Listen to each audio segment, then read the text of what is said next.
সবাইকে শুভ সন্ধ্যা। দাঁড়িয়ে আছি বইমেলা প্রাঙ্গণে। আপনাদের সবাইকে স্বাগত জানাচ্ছি আমাদের আজকের এই আয়োজনে। সঙ্গে আছি আইরিন আয়াত। এই মুহূর্তে বইমেলা প্রাঙ্গণে সোহরাওয়ার্দী উদ্যানে আমি দাঁড়িয়ে আছি। আমার চারপাশে প্রচুর লোক সমাগম দেখা যাচ্ছে। এখানে আসলে যারা বই প্রেমীরা আছেন, পাঠকরা আছেন, দর্শনার্থীরা আছেন, তাদের ভিড় দেখা যাচ্ছে।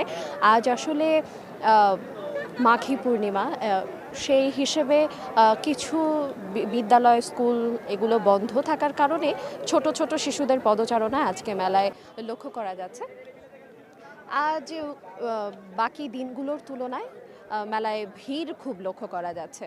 যারা আসছেন তারা বই দেখছেন, স্টলগুলো ঘুরে বেড়াচ্ছেন, পরিবারের সঙ্গে আসছেন, বন্ধুদের সঙ্গে আসছেন। তবে মেলায় প্রত্যেকদিন যেই বিষয়টি লক্ষ্য করা যায়, যেটি নিয়ে আমি আগেও একদিন কথা বলেছিলাম, সেটি হচ্ছে গতকালই এবং আজকেও একই কথা অনেক দর্শনার্থীদের মুখ থেকে শুনেছি এবং কিছু লেখকের মুখ থেকে শুনেছি, যেটা তারা বলেছেন যে বই মেলায় যদি পাঠকরা যেমন আসছেন, তারা যেভাবে ঘুরে বেড়াচ্ছেন মেলা, তারা যদি ঠিক একইভাবে স্টলগুলো ঘুরে দেখতেন, তারা যদি ঠিক ওই একইভাবে বইগুলো কিনতেন, সুতরাং তারা আশা করছেন, তারা চাইছেন যে মেলায় পাঠকের পাশাপাশি বইয়ের ক্রেতাও যেন আসলে দিন দিন একটু বাড়ে।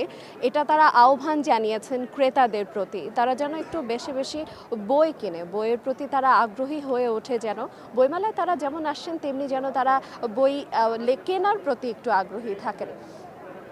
আজ আমরা একটি অন্যরকম বিষয় নিয়ে কথা বলেছি মেলায়। যখন বিভিন্ন স্টলগুলো ঘুরে দেখেছি, মেলায় দেখা যায় প্রত্যেকটা স্টলেই তরুণ তরুণীরা কাজ করছেন। স্কুল, কলেজ, বিশ্ববিদ্যালয়ে যারা পড়ছেন তারা কাজ করছেন। তাদেরকে একটি প্রশ্ন করা হয়েছিল যে তারা আসলে কোন জায়গাটি থেকে, ভালো লাগার দিক থেকে, পারিশ্রমিকের জন্য, নাকি জাস্ট কাজ করার জন্য, কাজ করতে হবে বলে কাজ করছেন। সেক্ষেত্রে সবারই একই উত্তর ছিল, সেটা হচ্ছে তারা আসলে মেলায় আসছেন, কাজ করছেন শুধুমাত্র তাদের ভালো লাগার জন্য। এই একটা মাস তারা চান বই প্রেমীদের সাথে থাকতে, তারা বইটাকে ভালোবাসেন বলে কাজ করছেন, তারা বিভিন্ন রকম মানুষের সাথে কথা বলতে পারছেন বলে কাজ করছেন, বিভিন্ন লেখকদের দেখতে পারছেন বলে তারা কাজ করছেন। তো মেলায় তরুণ তরুণী যারা বিক্রেতা আছেন বিভিন্ন স্টলে, তারা লেখকদের দেখতে পাচ্ছেন, নতুন নতুন লেখকরা আসছেন। লেখকদের নিয়ে কথা বলতে গেলে আজ আমাদের সাথে আজকের আয়োজনে আমার সঙ্গে এই মুহূর্তে একজন লেখক উপস্থিত আছেন। আমরা তার সঙ্গেও কথা বলবো মেলা সম্পর্কে, তার কাছ থেকেও আমরা একটু জানতে চাইবো এবারের বই নিয়ে, তার কাছ থেকে আমরা একটু জানতে চাইবো। আমার সঙ্গে একজন লেখক এই মুহূর্তে উপস্থিত আছেন, যিনি পাশাপাশি শিক্ষকতা পেশাতেও কর্মরত আছেন। আমি আমাদের লেখককে আমন্ত্রণ জানাচ্ছি আমাদের আজকের এই আয়োজনে। আপনি কেমন আছেন? ভালো আছি। আপনি ভালো আছেন? ভালো আছি। আমি আপনার কাছে যে বিষয়টি জানতে চাইবো, মেলায় প্রথমত এবারের মেলার আয়োজন আপনার কেমন মনে হচ্ছে? আপনার মেলায় কেমন লাগছে? আসলে অনেক দর্শনার্থীর প্রচুর সমাগম হয়েছে। পরিবেশও ভালো, আলহামদুলিল্লাহ। মেলার পরিবেশ অনেক ভালো, চমৎকার। লেখার সম্পর্কে যদি আপনার কাছ থেকে একটু জানতে চাই, আপনি লেখালেখি করছেন কত বছর ধরে, এবং শিক্ষকতার পাশাপাশি ঠিক লেখার দিকে কেন আপনার ঝোঁকটা তৈরি হলো, কবে থেকে তৈরি হলো, যদি একটু বলতেন। ধন্যবাদ আপনাকে, চমৎকার একটা প্রশ্ন। আসলে আমি ছোটোবেলা থেকে লেখালেখি করি, তবে আগে কাগজে কলমে লিখতাম। যখন ফেসবুক আসলো, ফেসবুকের সময়ে আমরা ফেসবুকের সামাজিক যোগাযোগ মাধ্যমে লেখার আরেকটা প্রচুর সুযোগ পেয়ে গেলাম। মানুষ পড়ার পরে যখন দেখি যে মানুষ রেসপন্স করে, পজিটিভ রেসপন্স করে, তখন লিখতে আরও উৎসাহিত বোধ করছি। আর সবচেয়ে বড় বিষয় হচ্ছে শিক্ষকতার পাশাপাশি আমরা যেহেতু গ্রামে বাস করি, সমাজের অনেক কুসংস্কার আছে, সমাজের অনেক বৈষম্য আছে, যেগুলো আমরা আমাদের লেখনীর মাধ্যমে তুলে ধরি এবং দেখি আমাদের যারা নেতৃস্থানীয় ব্যক্তি আছেন, আমাদের লেখাগুলো দেখে তারা এইগুলো থেকে তারা সমাধানও করে ফেলেন, এবং এটাই লেখার সার্থকতা। আপনি লিখছেন, আপনি ঠিক কী বিষয়গুলোর উপরে লিখছেন? আপনার লেখার বিষয়বস্তুগুলো কী রকম হয়? আমি সবচেয়ে বড় বেশি লিখি, আমি আমার প্রকৃতি নিয়ে লিখি, আমি ওই যে হাওর নিয়ে লিখি, পাহাড় নিয়ে লিখি, হ্যাঁ। তো সমাজের বিভিন্ন কুসংস্কার নিয়ে লিখি, চলমান বিষয়গুলো নিয়ে আমি লিখি। এগুলো আমার লেখার টপিক। অনুপ্রেরণাটা ঠিক কোত্থেকে পেলেন লেখার ক্ষেত্রে? অনুপ্রেরণাটা বলতে গেলে আমি আমার হুমায়ুন স্যারের কাছ থেকে পেয়েছি, শ্রদ্ধেয় হুমায়ুন স্যারের কাছ থেকে, যেনার লেখা পড়ে আমি প্রচুর পড়েছি, ওনার লেখা প্রচুর পড়েছি। আমার মনে হয় ওনার সমস্ত বইগুলো আমি পড়ে ফেলেছি। এবার মেলায় আপনার মোট কতটি বই এসেছে এবং আপনার বই মেলায় প্রকাশিত হচ্ছে কত বছর যাবত? বইমেলায় আমার বই বিগত 5 বছর যাবৎ প্রকাশিত হয়ে আসছে।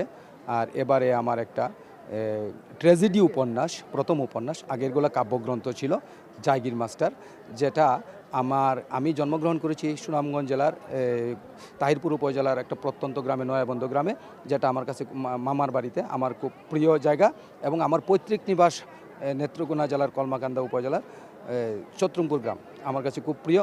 এবং এই দুই উপজেলার সংস্কৃতিটাকে, মানুষের চলার ধরনটাকে, বিভিন্ন কালচারকে আমি একত্রিত করার চেষ্টা করেছি, যেন একটা বইয়ের মাঝে আমার দুইটা প্রিয় স্থান, দুইটা প্রিয় জায়গার মানুষের ইতিহাসগুলো, মানুষের চলাচলগুলো, মানুষের জীবনযাত্রাগুলো উঠে আসে, সেটিকে আমি এই জায়গায় লিপিবদ্ধ করেছি জায়গির মাস্টার। আপনার এই জায়গির মাস্টারের মাধ্যমে তাহলে বার্তাটা কীরকম থাকছে?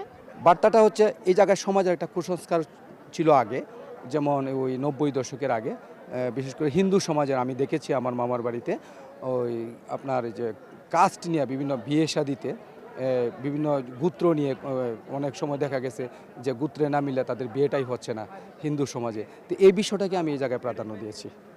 আপনাকে অসংখ্য ধন্যবাদ আমাদের সময় দেওয়ার জন্য। আমাদের সঙ্গে কথা বলছিলেন লেখক শাহান শাহ। কথা বলছিলাম তার সঙ্গে তার লেখনী নিয়ে।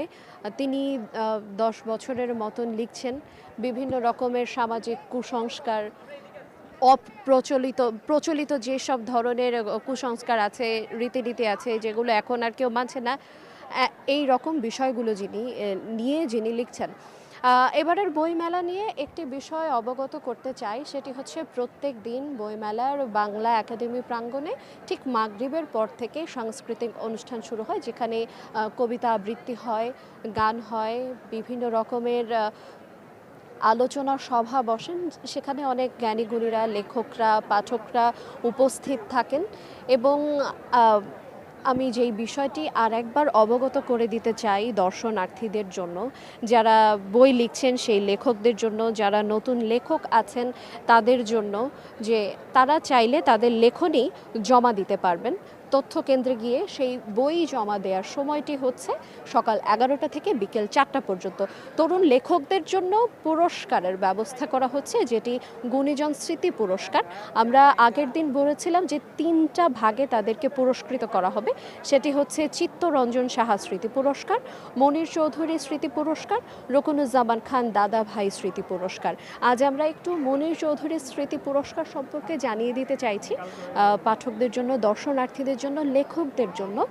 2024 সালে প্রকাশিত গ্রন্থের মধ্যে থেকে শৈল্পিক বিচারের সেরা গ্রন্থের জন্য প্রকাশনা প্রতিষ্ঠানকে মনির চৌধুরী স্মৃতি পুরস্কার প্রথম, দ্বিতীয় এবং তৃতীয় পুরস্কার প্রদান করা হবে। পুরস্কারের জন্য প্রকাশককে তার প্রকাশিত বইগুলো 15 ফেব্রুয়ারির মধ্যে বাংলা একাডেমির গবেষণা সংকলন এবং অভিধান ও বিশ্বকোষ বিভাগের পরিচালক এবং উক্ত কমিটির আহ্বায়ক ডক্টর মোহাম্মদ হারুনুর রশিদের দপ্তরে জমা দিতে হবে। আরেকটি আছে হচ্ছে রকুনুজ্জামান খান দাদাভাই স্মৃতি পুরস্কার। এই সম্পর্কে আমরা আপনাদেরকে চেষ্টা করব পরের দিন জানিয়ে দেবার জন্য। 15ই ফেব্রুয়ারির মধ্যে আপনাদেরকে 15ই ফেব্রুয়ারিতে হচ্ছে পুরস্কার বিতরণীর কার্যক্রম। 15ই ফেব্রুয়ারির মধ্যে আপনাদেরকে আসলে গ্রন্থগুলো জমা দিতে হবে সকাল 11টা থেকে বিকেল 4টা পর্যন্ত।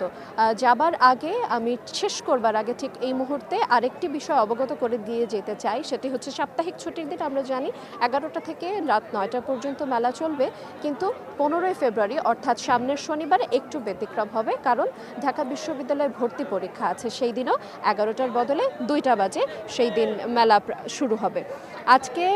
আজকে মেলা প্রাঙ্গণ থেকে এই ছিল আমার কাছে সর্বশেষ।